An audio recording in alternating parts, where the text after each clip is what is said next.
बिस्मिल्लाहिर्रहमानिर्रहीम। अस्सलाम वालेकुम। अज़ीज़ तलबा, आई बिलीव इंशाल्लाह you would be doing good. आज मैं आपको जो टॉपिक समझाऊंगा और डिस्कस करूंगा वो एक इम्पॉर्टेंट पार्ट ऑफ स्पीच है। हम उसकी टाइप्स और उसकी बेसिक डेफिनेशन इस तरह से डिस्कस करेंगे कि हमारे एग्ज़ाम के तमाम क्वेश्चंस जो हैं वो एड्रेस हो सके। वर्ब को मैं अच्छे से जानता हूँ कि वर्ब को हम कई दफ़ा से जो है वो डिस्कस कर चुके हैं, पढ़ चुके हैं, हम इसकी बेसिक से वाकिफ़ हैं। लेकिन हमारा लेक्चर स्पेसिफ़िकली एग्ज़ाम ओरिएंटेड होगा और हम इसमें बात करेंगे कि एग्ज़ाम के अंदर जो है वो क्या इसका जो है वो यूसेज है। ठीक? तो सबसे पहले तो मैं इसकी डेफ़िनेशन लिखता हूँ, जो एक कन्वेंशनल डेफ़िनेशन है कि वो क्या है। A verb shows an action और रिलेशन। ठीक, ये तो इसकी शॉर्ट सी डेफिनेशन हो सकती है कि एक्शन हो सकता है, रिलेशन हो सकता है। हाँ, हम स्टेट भी कह सकते हैं कि स्टेट भी शो करता है। ठीक, एक्शन, रिलेशन और यहाँ पे हम लगा सकते हैं और स्टेट। ये तो एक वर्ब की कॉन्वेंशनल डेफिनेशन होगी। ठीक, बहुत सी एग्जांपल हो सकती हैं। फॉर एग्जांपल मैं कह सकता हूँ कि I am teaching my students. ठीक, या इस तरह करते हैं, शुरू में इसको सिंपल रख लेते हैं, आई टीच माई स्टूडेंट्स। तो इसमें जो टीच है वो एक वर्ब है जो कि एक एक्शन शो कर रहा है। ठीक, आई एम योर टीचर, इसमें एम है जो एक लिंक शो कर रहा है या रिलेशन शो कर रहा है। ठीक, ही बिकेम अ डॉक्टर, इस सेंटेंस में बिकेम है जो कि एक स्टेट शो कर रहा है। तो जो डेफिनेशन में हमने तीन चीज़ें लिखी, एक्शन, रिलेशन और स्टेट, वो इन तीनों एग्जाम्पल से जो है वो बड़ा क्लियर है और इसमें हमें कोई शक नहीं है। ठीक, तो ये तो इसकी बिगिनिंग हो गई कि वर्ब जो है वो बिगन कैसे होता है और इसके बारे में बेसिक बात है ये जो हम पहले से जानते हैं। ठीक, अब आ जाते हैं इसकी टाइप्स पे कि इसकी टाइप्स कौन कौन सी हैं। सबसे पहले हम इसकी जो टाइप डिस्कस करेंगे उसे हम कहते हैं फाइनाइट वर्ब। फाइनाइट वर्ब क्या होता है? ठीक, क्योंकि मुझे ये एक्सपीरियंस हुआ है कि स्टूडेंट को जब भी हम वर्ब की बात करते हैं तो उनको फाइनाइट वर्ब और नॉन फाइनाइट वर्ब का जो एक कॉन्सेप्ट है वो थोड़ा वीक है। तो इसको मैं सबसे पहले आज डिस्कस करना चाहूँगा ताकि हम इसको जो है वो क्लियर रखें।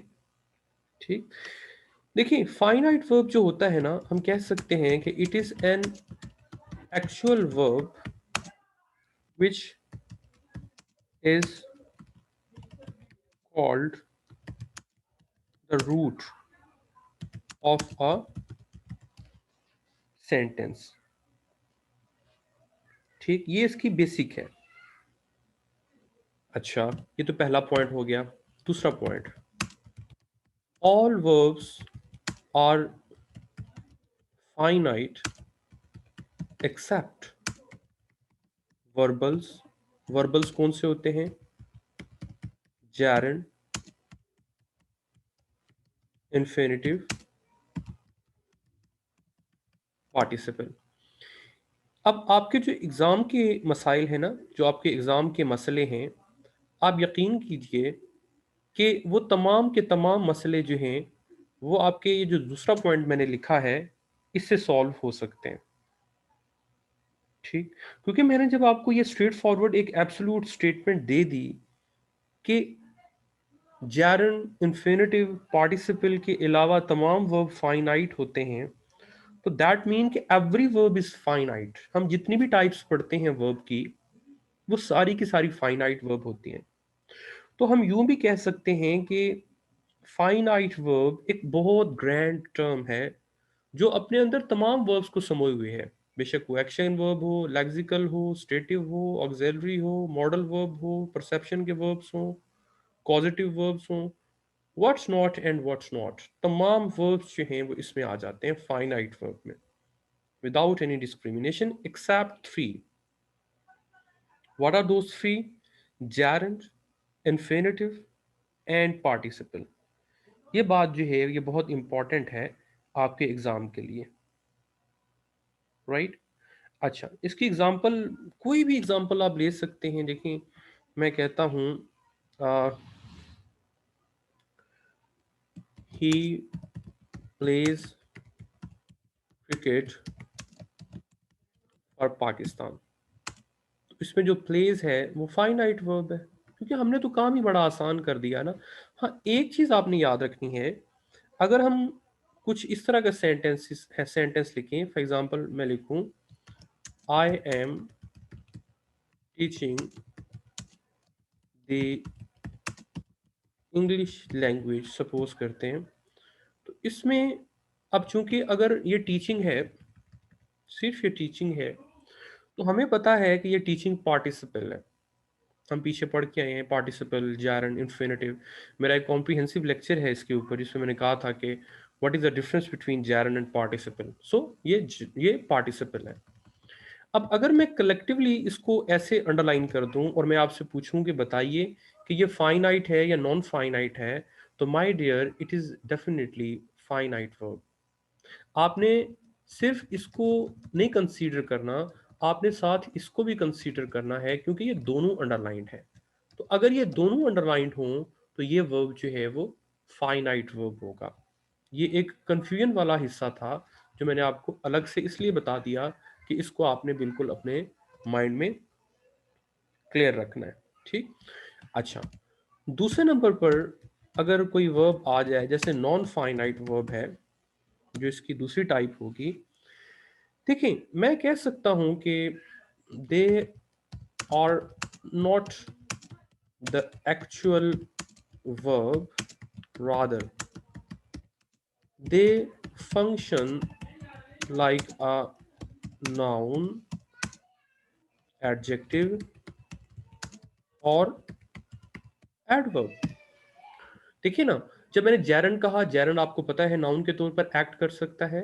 इन्फिनेटिव जाहिर है ये भी नाउन के तौर पर एक्ट कर सकता है, एडजेक्टिव के तौर पर भी कर सकता है। पार्टिसिपल एडवर्ब के तौर पे कर सकता है, एडजेक्टिव के तौर पे कर सकता है। ये जो सिर्फ वर्बल्स हैं, ये इनका जो फंक्शन है वो या तो नाउन होगा, एडजेक्टिव होगा या एडवर्ब के तौर पे होगा, लेकिन ये एक्चुअल वर्ब के तौर पर कभी काम नहीं करेंगे।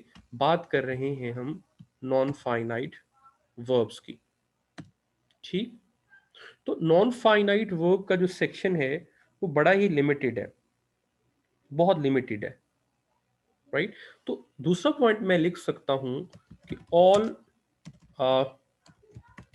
वर्बल्स, या यूं कह लूं कि मैं अगर डिटेल से लिख दूं कि gerund, infinitive and participle are non finite verbs.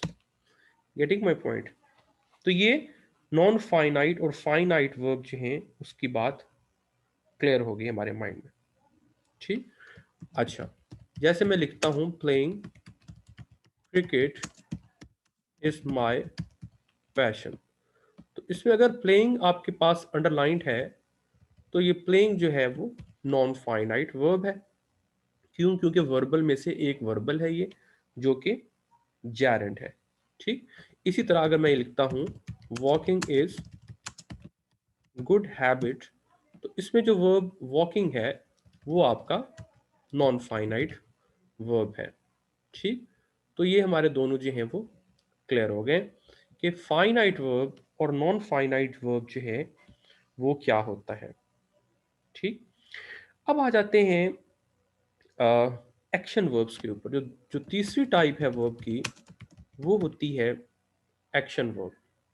अब एक्शन वर्ब क्या चीज़ है, बल्कि उससे भी पहले, एक्शन वर्ब से भी पहले मैं आपको बताता हूँ कि रेगुलर वर्ब क्या होता है, क्योंकि मैं कोशिश करूँगा कि जो वर्ब जितना बड़ा है, उसकी जितनी वुसअत ज़्यादा है, उसको इस हायरार्की में आपसे डिस्कस करूँ।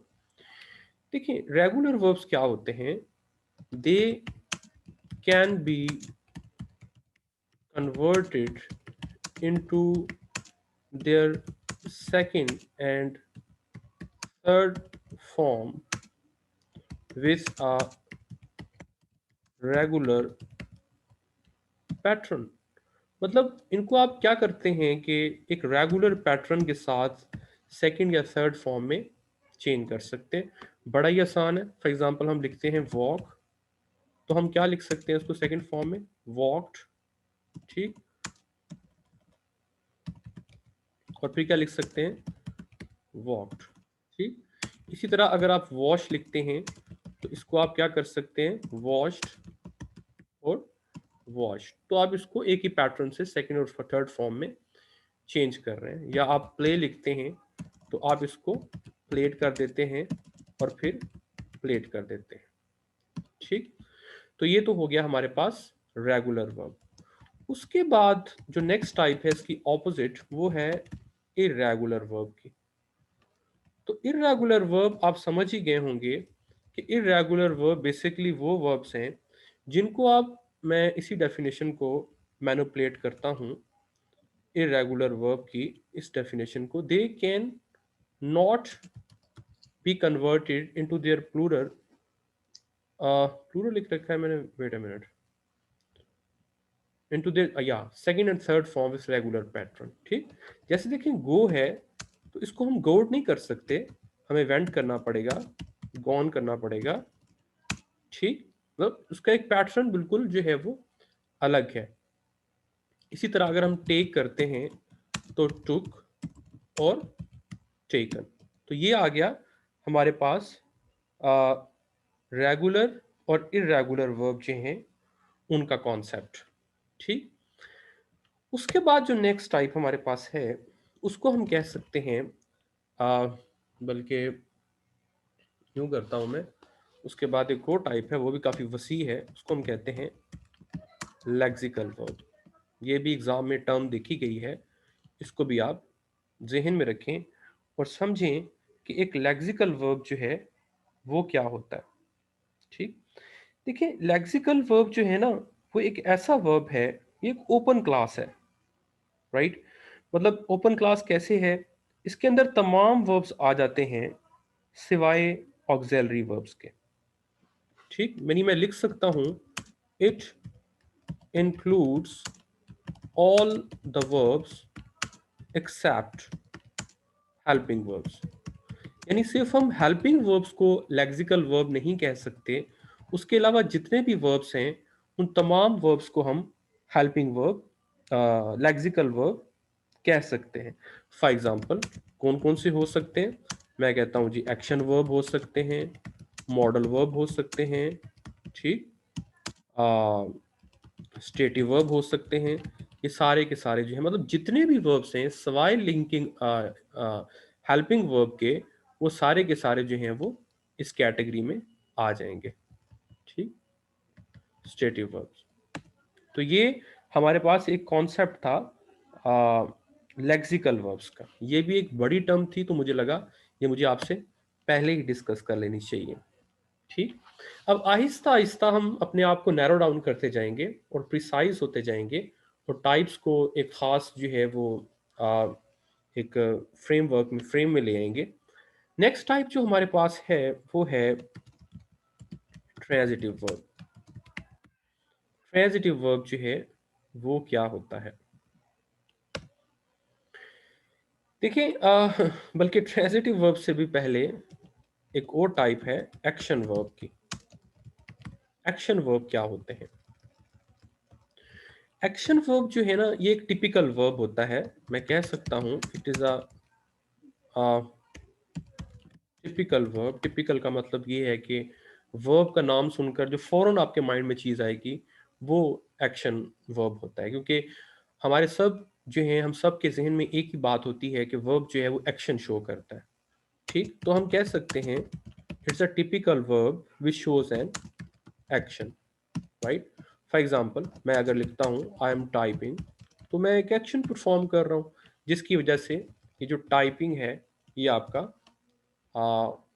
एक्शन वर्ब बन जाएगा। ठीक हो गया। अच्छा, आगे एक्शन वर्ब की दो टाइप्स होती हैं। नंबर वन ट्रांजिटिव वर्ब, ये जो मैंने यहां लिख रखी है, ये किसकी टाइप है? ये एक्शन वर्ब की टाइप है। ठीक, मैं एक हायरार्की में इसलिए लिख रहा हूं कि कल आप नोट्स उठाएं तो आपको एक तरतीब से चीजें जो हैं वो समझ आ जाए। अच्छा, अब जो ट्रांजिटिव वर्ब है वो क्या होता है? It shows okay, a transitive verb carries a direct object. अब डायरेक्ट ऑब्जेक्ट क्या होता है, ये हम ऑलरेडी सीख चुके हैं कि एक डायरेक्ट ऑब्जेक्ट जो है वो क्या चीज है। So a transitive verb carries a direct object. ठीक। अच्छा, अब इसके लिए क्या हो सकता है? फॉर एग्जाम्पल मैं कहता हूं आई पेंटेड माई हाउस, तो इसमें जो पेंटेड है ये आपका ट्रांजिटिव वर्ब है। क्यों? क्योंकि इसके अंदर एक ऑब्जेक्ट है माय हाउस और वो डायरेक्ट ऑब्जेक्ट है। ठीक, या मैं यूं कहूं कि I read the news paper daily, तो इस सेंटेंस में ये जो रीड है ये आपका ट्रांजिटिव वर्ब है, क्योंकि इसमें न्यूज़पेपर इसका ऑब्जेक्ट है और वो डायरेक्ट ऑब्जेक्ट है। ठीक, उसके बाद जो नेक्स्ट टाइप है वो है इंट्रांजिटिव वर्ब की। इंट्रांजिटिव वर्ब क्या होता है? देखिए, इंट्रांजिटिव वर्ब बेसिकली है तो एक्शन वर्ब, ये भी लाजमी बात है, लेकिन ये वर्ब जो है ये अपने साथ कोई भी ऑब्जेक्ट नहीं रखता, राइट। इसका कोई ऑब्जेक्ट नहीं होगा, यानी इसकी डेफिनेशन में मैं लिख सकता हूं N intransitive verb does not carry a wait a minute, yeah, carry a direct object. देखिए, डेफिनेशंस जो होती हैं ना वो बड़ी टिपिकल होती हैं, बड़ी मीनिंगफुल होती हैं, उनको समझना चाहिए। हम जब कहते हैं ना कि इंट्रांजिटिव वर्ब के अंदर डायरेक्ट ऑब्जेक्ट नहीं हो सकता, इसका मतलब दो सूरतें क्रिएट हो सकती हैं। Number one, it can have an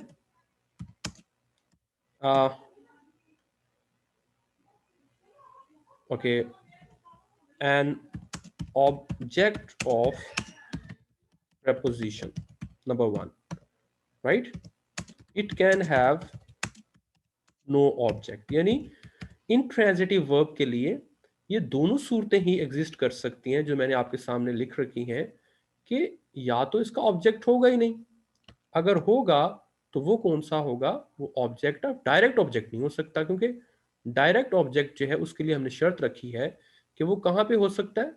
वो सिर्फ और सिर्फ आपका ट्रांजिटिव की सूरत में हो सकता है। ठीक, समझ रहे बात को? अच्छा, फॉर एग्जांपल मैं दो तरह की एग्जांपल जो है वो रखूंगा आपके सामने। मैं लिखता हूं स्माइल्स फॉर नथिंग, इसमें स्माइल जो है वो आपका इंट्रांजिटिव वर्ब है, राइट। इसी तरह अगर मैं लिखूं आई या okay, I wake up at 5 AM, तो इसमें वेकअप आ गया, इनफैक्ट वेक आ गया।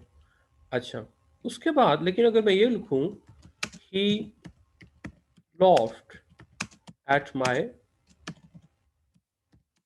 जोक, तो इसमें जोक जो है वो इन ऑब्जेक्ट ऑफ प्रेपोजिशन है, तो उस सूरत में भी ये ऑब्जेक्ट जो ये वर्ब जो होगा ये आपका इंट्रांजिटिव होगा। इसी तरह अगर मैं ये कहता हूं do not play with fire, तो इसका जो ऑब्जेक्ट है विथ फायर वो भी ऑब्जेक्ट ऑफ प्रेपोजिशन है, जिसकी वजह से ये जो वर्ब है ये आपका इंट्रांजिटिव होगा। समझ गए मेरी बात को? तो इन शॉर्ट इसको अगर हम समराइज करें तो कह सकते हैं कि ट्रांजिटिव वर्ब के अंदर एक ही शर्त है कि वर्ब होना चाहिए, और वो वर्ब जो है वो क्या होना चाहिए, वो आपका सॉरी ऑब्जेक्ट होना चाहिए और वो डायरेक्ट होना चाहिए। और इंट्रांजिटिव वर्ब में दो शर्तें कि या तो ऑब्जेक्ट हो ही ना, और अगर है तो वो ऑब्जेक्ट ऑफ प्रेपोजिशन हो सकता है, लेकिन डायरेक्ट ऑब्जेक्ट नहीं हो सकता। ठीक। अच्छा, उसके बाद जो टाइप है वो कहलाती है लिंकिंग वर्ब की। ये बड़ी इंपॉर्टेंट टाइप है लिंकिंग वर्ब, एग्जाम का फेवरेट टॉपिक है। देखिए, लिंकिंग वर्ब जो है वो क्या हो सकता है। मैं कह सकता हूँ कि अगर मैं इसकी कॉन्वेंशनल डेफिनेशन लिखना चाहूँ तो मैं कह सकता हूँ कि linking verb adds details about the subject of a sentence। Like ये सेंटेंस का जो सब्जेक्ट होता है उसकी डिटेल जो है वो अपने अंदर एड अप करता है। ठीक। अच्छा, अब इसकी क्या एग्जांपल हो सकती हैं, इसकी बहुत सारी एग्जांपल्स हैं, लेकिन एग्जांपल देने से पहले मैं आपको कुछ यहाँ की पॉइंट लिखवाता हूँ, जिसको मैं कहता होता हूँ point to remember. Number one point to remember क्या है, all B forms can be linking verb if only they do not work as helping verbs। ठीक, ये इंपॉर्टेंट पॉइंट है, right. All stative verbs are linking verb। ये इसका दूसरा point to remember है जो आपने डेफिनेटली याद रखना है। ठीक। अच्छा, अब आ जाते हैं एग्जाम्पल के ऊपर। देखिए, बेशुमार एग्जाम्पल हो सकती हैं इसकी। सिंपल से स्टार्ट करते हैं। फॉर एग्जाम्पल मैं कहता हूं he is my best friend. इसमें जो इज है वो आपका क्या है, लिंकिंग वर्ब है, बी फॉर्म है, और हेल्पिंग वर्ब का काम नहीं कर रहा, राइट। यू आर माई, क्या कह दूं, एनिमी कर देते हैं, इसमें आर आ गया। ठीक।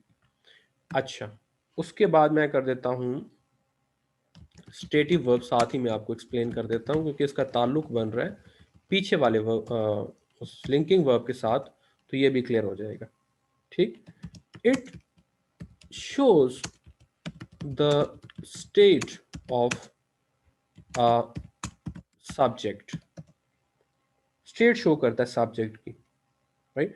फॉर एग्जाम्पल मैं कहता हूं ही appears ready for the exams. तो इसके अंदर जो अपीयर्स है, ये जो वर्ब है ये स्टेट शो कर रहा है ही की, तो ये स्टेटिव वर्ब हो गया। ठीक। और दूसरा मैं फॉर एग्जांपल कहता हूं दिस फूड सीम्स डिलीशियस।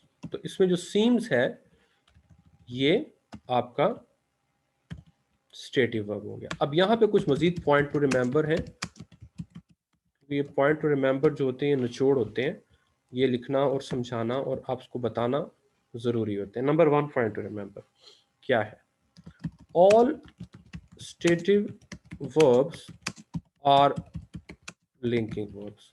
ठीक। Number two, all stative verbs are replaceable with be form. दूसरी बात इसके हवाले से कि बी फॉर्म से जो है वो रिप्लेस हो सकते हैं। ठीक, यहां बल्कि मैं लिखता हूं points to remember. Getting my point. अच्छा, all linking verbs are also called verb of incomplete predication. ये जो टर्म है ना वर्ब ऑफ इनकम्प्लीट प्रेडिकेशन, ये पास्ट पेपर में देखी गई है, तो इसको भी आपने जहन में रखना है कि ये भी एक चीज़ होती है English grammar parts of speech के अंदर। वर्ब ऑफ इनकम्प्लीट प्रेडिकेशन जो है ये भी होता है। ठीक, अब साथ ही में आपके चले वर्ब ऑफ इनकम्प्लीट प्रेडिकेशन जो है वो उसकी बारी भी आनी है अभी, लेकिन उससे पहले मैं जाते जाते आपको हेल्पिंग वर्ब के बारे में बता देता हूँ कि ये क्या चीज़ है। अगर कहें तो वर्ब ऑफ इनकम्प्लीट प्रेडिकेशन भी बता देता हूँ। चलो यही बता देता हूँ कि वर्ब ऑफ इनकम्प्लीट प्रेडिकेशन क्या होता है। जस्ट अ मिनट, इसको मैं यहाँ भी लिख लेता हूँ। इसको अंडरलाइन हटा देते हैं, बोल्ड कर देते हैं, थोड़ा साइज इसका इनहांस कर देते हैं, इसको कैपिटल कर देते हैं। ठीक, वर्ब ऑफ इनकम्प्लीट प्रेडिकेशन। देखिए वर्ब ऑफ इनकम्प्लीट प्रेडिकेशन क्या हो सकता है, इसके बारे में थोड़ी मैं आपसे बात करता हूँ। वर्ब ऑफ इनकम्प्लीट प्रेडिकेशन बेसिकली एक ऐसा वर्ब होता है जो कि ये बताता है कि भाई आपका वर्ब जो है कंप्लीट इंफॉर्मेशन कंप्लीट नहीं दे रहा, आधी इंफॉर्मेशन दे रहा है। जब वर्ब आपका आधी इंफॉर्मेशन दे तो वो बन जाता है वर्ब ऑफ इनकम्प्लीट प्रेडिकेशन, राइट। अच्छा, इसके मैं अगर कॉन्वेंशनल डेफिनेशन लिखना चाहूँ, क्योंकि एग्ज़ाम में ये टर्म देखी गई है इसलिए इस पे बात करना तो बहरहाल ज़रूरी है, तो इस पे बात थोड़ी सी जो है वो हम कर लेते हैं।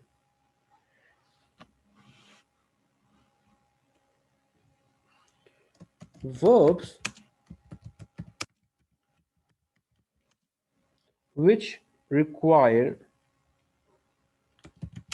the help of other words, verb which require the help of other words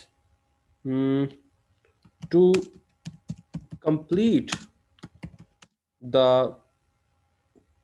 thought कह लेते हैं, thought is called verb of incomplete predication।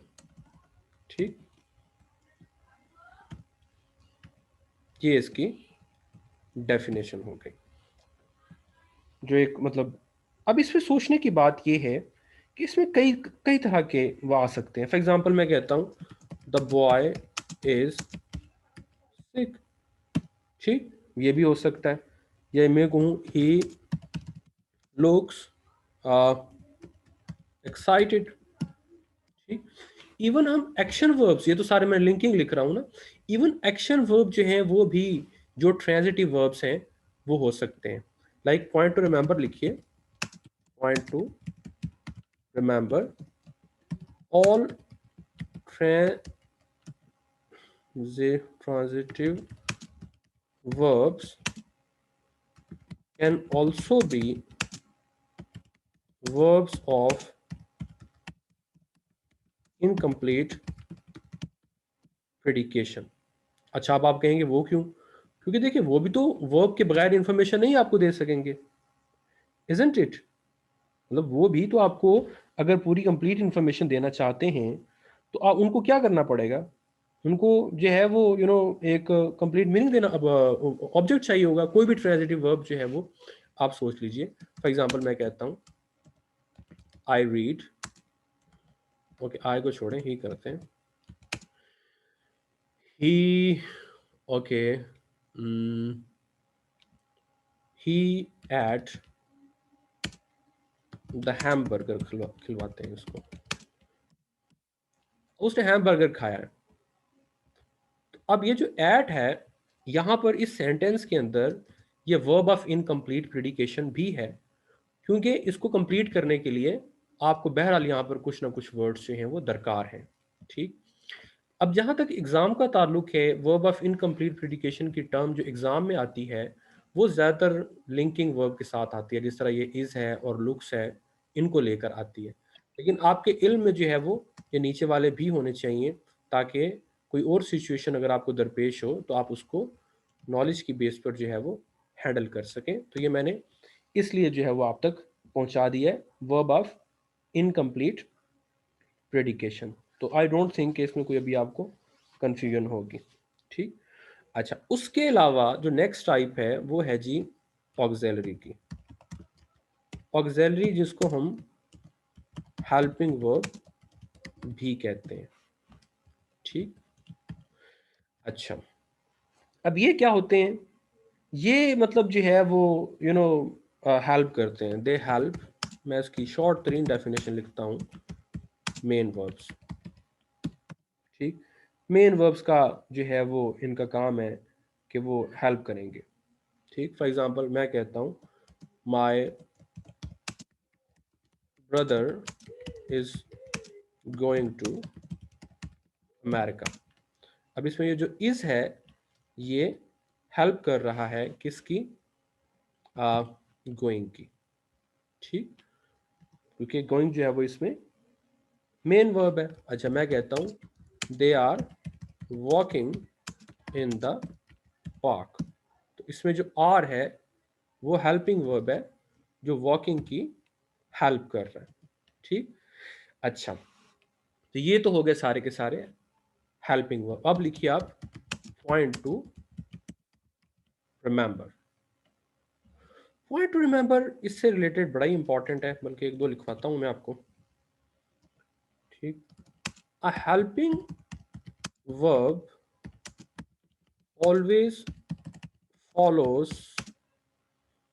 uh, in fact is always followed by is always followed by a present participle or a modal verb। ठीक। अब ये बड़ा important point है जो मैं बिलीव करता हूं कि आपको याद रहेगा। ठीक। तो इसके साथ ही नेक्स्ट फिर मॉडल वर्ब बनता है। फिर मॉडल वर्ब का ऊपर तज़करा आया है तो हम मॉडल वर्ब जो है उसको भी डिस्कस कर लेते हैं कि वो क्या चीज़ है। देखिए, अब जहाँ तक मॉडल वर्ब का ताल्लुक है, मैं कह सकता हूँ कि it is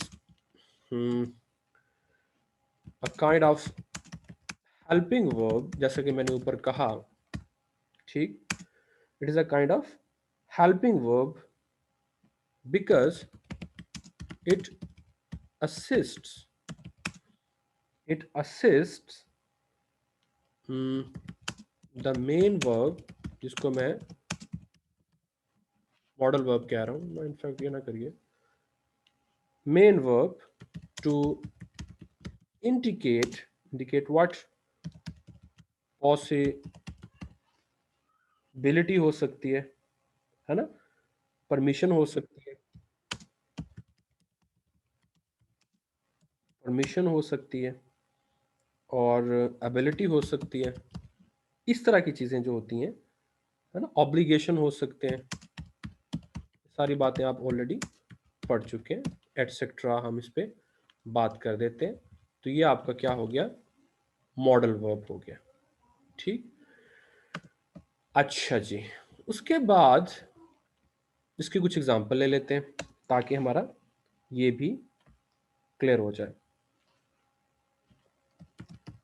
we must offer our prayer 5 times a day। इसमें जो मस्ट है वो आपका मॉडल वर्ब भी है और हेल्पिंग वर्ब भी है, right. You should work hard. तो इस सेंटेंस में ये जो शुड है ये आपका मॉडल वर्ब भी है प्लस हेल्पिंग वर्ब भी है। ठीक। Even I shell go there, ये जो सेंटेंस मैंने लिखा है इसके अंदर जो शैल है वो मॉडल वर्ब भी है और हेल्पिंग वर्ब भी है। समझ रहे हैं मेरी बात को? तो ये सारे के सारे जो है वो आपके आ गए मॉडल वर्ब्स। नेक्स्ट जो टाइप है